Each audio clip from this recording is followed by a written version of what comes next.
My dear student and learner, today we are going to discuss about basic of diuretics.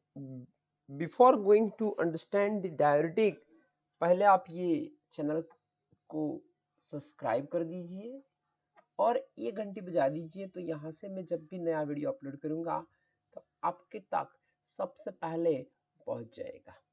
चलो देखते हैं क्या होता है डायरेटिक, क्या होती है, किडनी के functions and all this thing. It is not an anatomy, but इसमें मैं इतना ही बताऊंगा कि जो डायरेटिक अंडरस्टैंड करने में हमको यूज होगा। Let us see what is diuresis. A substance which increase urination or formation of urine, that is known as a diuresis, or that formation of a urine, and that process is known as diuresis. I show you that what is diuretic. Now diuretic is a substance, the substance that promote the excretion of urine. Urine is going to be increased, इसमें urine ज़्यादा होती है. Second is natriuretic. Natriuretic means the substance में sodium का excretion ज़्यादा हो चलता है. The substance that promote the renal excretion of sodium. That means sodium excretion ज़्यादा होकर चलता है. So what is the characteristic? क्या होती है characteristic diuretic? Diuretics agents की. तो इसमें पहले it's very simple, urine formation ज्यादा करना है तो क्या कर देंगे, वो वॉल्यूम बढ़ा देंगे. किसका वॉल्यूम? यूरिन का. और साथों साथ इसमें आयोनिक चेंज ज्यादातर होते हैं सोडियम पोटाशियम Cl- के तौर पे और bicarbonate. So it will change the pH. So two things is characteristic. Second, it alter the ionic composition. Then when this pH is changed, then simply we can say कि इसमें ionic compositions भी change होता चलेगा. किसमें change होता चलेगा?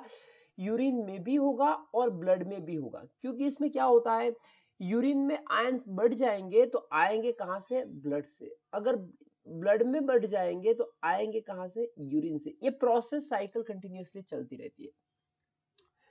Diuretic effect of the different class of diuretic are variably considerable, because इसमें क्या होता है कि हम देखेंगे डिफरेंट डिफरेंट पार्ट्स नेफ्रॉन के, इसकी उस के बेसिस पे हम डिसाइड कर सकते हैं कि जो क्लासेस होते हैं वो सभी क्लासेस के डायूरेटिक्स इफेक्ट डिफरेंट डिफरेंट होती है. कोई ज्यादा डायूरेटिक देता है, कोई कम डायूरेटिक देता है.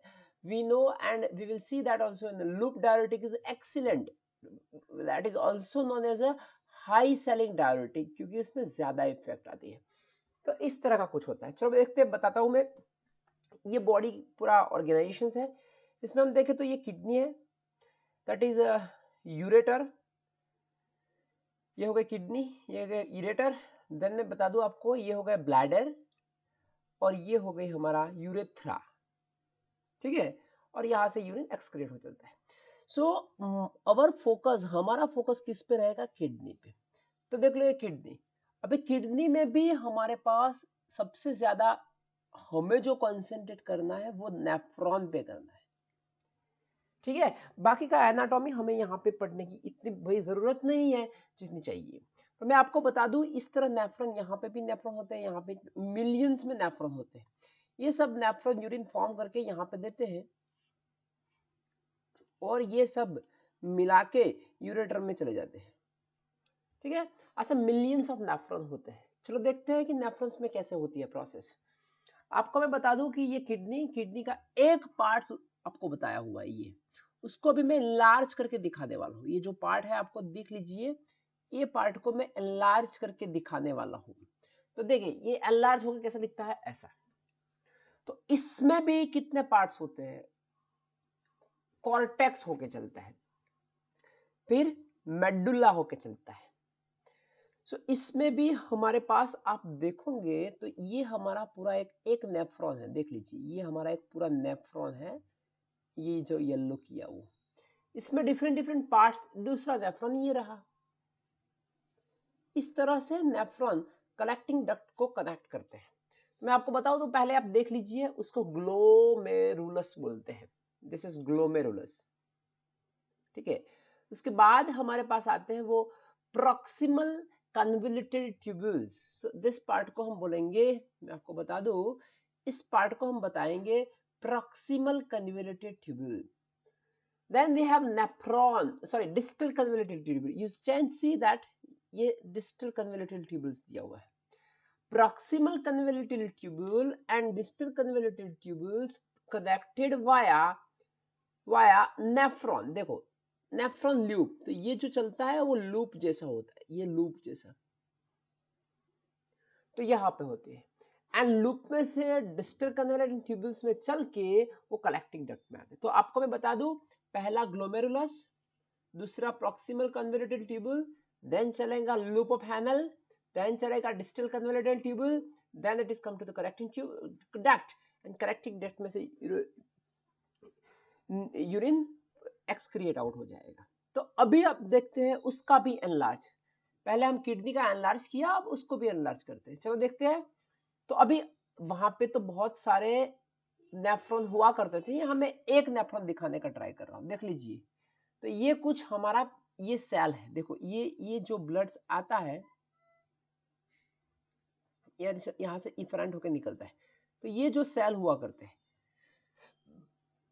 उसको बोलते हैं parietal layer of glomerular capsule.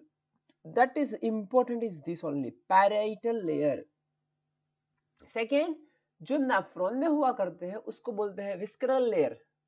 उसको कौन सा लेयर बोलते हैं? विस्करल। जो रिलेटेड टू ब्लड्स होते हैं उसको विस्करल लेयर बोला करते हैं। Then we have a loop of Henle. देख लीजिए ये आ गया, यहाँ पे दो लूप आती है। अभी थोड़ा जूम करके देखें तो ये असेंडिंग लूप आती है और ये डिसेंडिंग लूप आती है। यहाँ से नीचे चलता है उसको डिसेंडिंग बोला करते हैं, यहाँ से ऊपर चलता है उसको असेंडिंग बोला करते हैं। ये थोड़ा बहुत थिक सेगमेंट होता है, देख लीजिए ये थोड़ा बहुत ज्यादा थिक होता है, और ये देख लीजिए थोड़ा बहुत थिन सेगमेंट होता है। उसके बाद हमारे पास जो आते हैं वो थिक और थिन हो गया, और इसमें से हमें कैसे, ये कन्वोल्यूटेड ट्यूब्यूल है, देख लीजिए प्रॉक्सिमल कन्वोल्यूटेड ट्यूब्यूल। ओके, यहाँ पे होगा डिस्टल कन्वोल्यूटेड ट्यूब्यूल, और ये हो गया हमारा कलेक्टिंग डक्ट। तो चलो देखते हैं आगे क्या होता है। इसमें से हम अभी आपको एग्जैक्ट यूरिन फॉर्मेशन कैसे होता है तो देख लीजिए। यहाँ मैंने आपको 3 प्रोसेस में बताने का ट्राई किया है। यहाँ अफेरेंट आर्टरियोल्स है जहां से ब्लड इन होता है, और फिल्टर होके ब्लड यहां से निकलता है, इफेरेंट। देख लीजिए, तो उस टाइम यहाँ ब्लड प्रेशर से आता है, तो प्रेशर की वजह से उसमें ये फिल्टर होके चलता है। तो उसमें क्या आते हैं, आयोनिक कंपोनेंट्स भी आते हैं एंड ऑर्गेनिक कंपोनेंट्स भी आते हैं, वो फिल्टर होके चले जाते हैं क्योंकि वो प्रेशर से फिल्टर होते हैं। तो पहला जो स्टेप होता है हमारा ग्लोमेरुलर फिल्ट्रेशन। उसके बाद यहाँ पे इतने सारे आयन चले आते हैं कि ब्लड में उसका प्रॉब्लम हो जाता है, ब्लड में आयन कम हो जाते हैं। तो उसका दूसरा प्रोसेस है वो यहाँ से फिर से वो जो ज्यादातर हो गए ट्यूबुलर रीअब्जॉर्प्शन बोलते हैं फ्रॉम द ग्लोमेरुलर फिल्ट्रेट। तो देखो ये उस यहाँ पे जो आता है उसको बोलते हैं ग्लोमेरुलर फिल्ट्रेट, और ग्लोमेरुलर फिल्ट्रेट में से ये ब्लड में चला जाता है। सेकेंड प्लेस होता है रीअब्जॉर्ब। ये हो गया हमारा ग्लोमेरुलर फिल्ट्रेशन। देख लीजिए। सेकेंड में बता दूं आपको सेलेक्टिव ट्यूबुलर रीअब्जॉर्प्शन। सिलेक्टिव इसलिए बताया गया है कि जो आयंस होंगे वही रीअब्जॉर्ब होके चलेंगे। तो ये देखिए tubular reabsorption, second position. Third में आपको मैं बता दूं ट्यूबुलर सिक्रेशन। सो यहां से अगर कुछ इम्बैलेंस हो गया तो यहां से सिक्रेट होगा, तो यहां से फिर यूरिन होके वो एक्सक्रिएट हो चलता है। ठीक है, और मैं आपको बता दूं कि इस तरह का कोई डक्ट है, देखो ये यूरिन है, यूरिन। हमें यूरिन का फॉर्मेशन ज्यादा करना है तो हमें ऑस्मोसिस फॉलो करना होगा। ऑस्मोसिस इसको बोलते हैं सॉल्वेंट फ्लो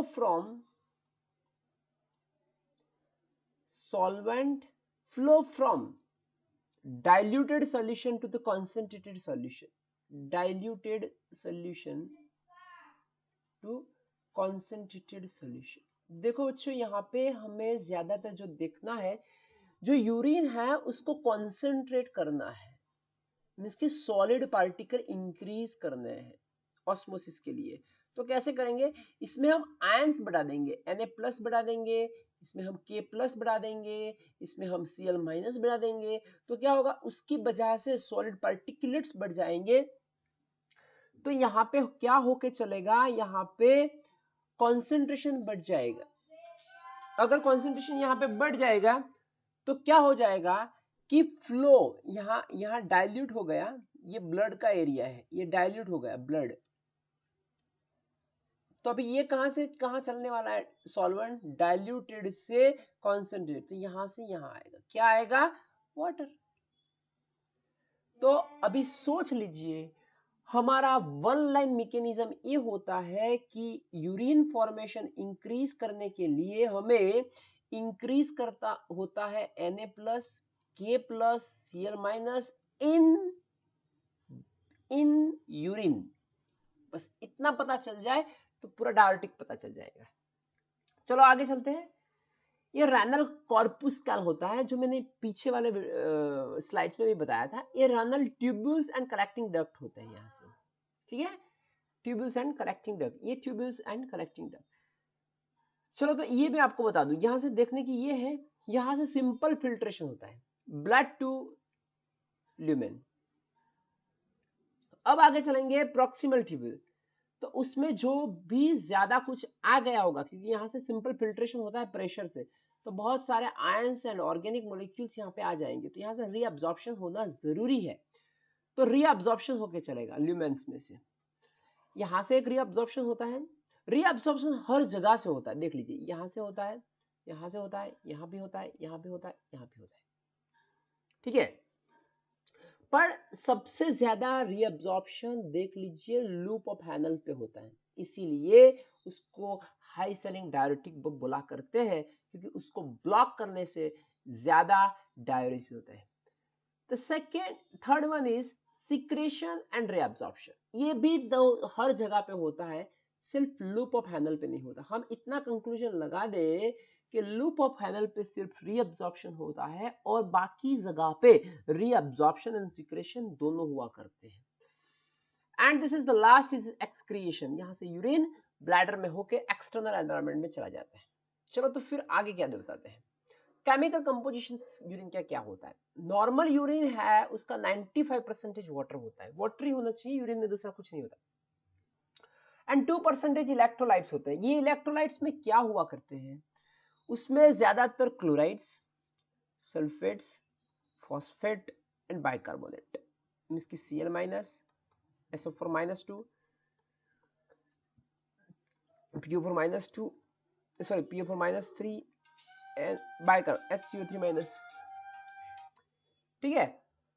और वो भी ज्यादातर किसके सॉल्ट होते हैं, इसके Na+, K+, NH4+। तो मैं आपको बता दूं कि जिसका कोई भी एनायन हो और आपको साथ कटायन में Na+, K+, NH4+ हो गए, तो वो सोल्यूबल आयन से होते हैं।